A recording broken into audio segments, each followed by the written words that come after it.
बनाने की कहाँ से कोशिश कर रहे हैं। जो उनके बड़े बड़े प्रवक्ता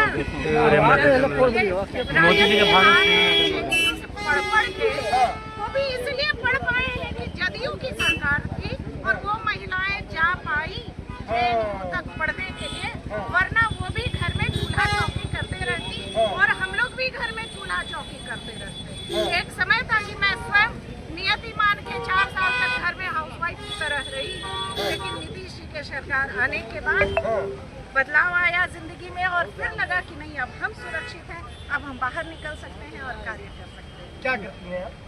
मैं अभी एक छोटा सा विद्यालय चला रही हूँ। अरे वाह। और सच में नीतीश जी का, माननीय प्रधानमंत्री जी की मैं बहुत बहुत आभारी हूँ कि हम महिलाओं को इतना सुरक्षा उन्होंने प्रदान किया है। एक सवाल और मुझे बता दीजिए, बच्चे पढ़ाई कर रहे हैं, सारी चीजें हैं, लेकिन उनके रोजगार के लिए क्या बिहार सरकार काम कर रही है?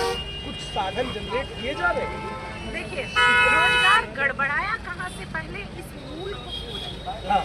रोजगार गड़बड़ाया है जब शिक्षा का स्तर लालू जी के समय में बहुत गड़बड़। अच्छा, उसको बता दीजिए थोड़ा अब शिक्षा का स्तर इतना गड़बड़ हो गया था कि मैं स्वयं भुक्तभोगी हूँ। हमारे समय में इंटर की परीक्षा दी जाती थी तो कुछ लोग आते थे, चाकू घोंपते थे डेस्क पे और तब एग्जाम देते थे।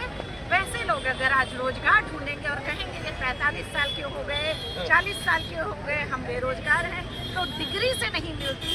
इसलिए प्रधानमंत्री कौशल विकास योजना पर जोर देते हैं, स्किल डेवलपमेंट पर जोर देते हैं। अगर आप में क्षमता है, अगर आप में योग्यता है, आप कभी भी बेरोजगार नहीं रहेंगे। इसलिए प्रधानमंत्री जी मेक इन इंडिया की बात करते हैं, रोजगार सृजन की बात करते हैं।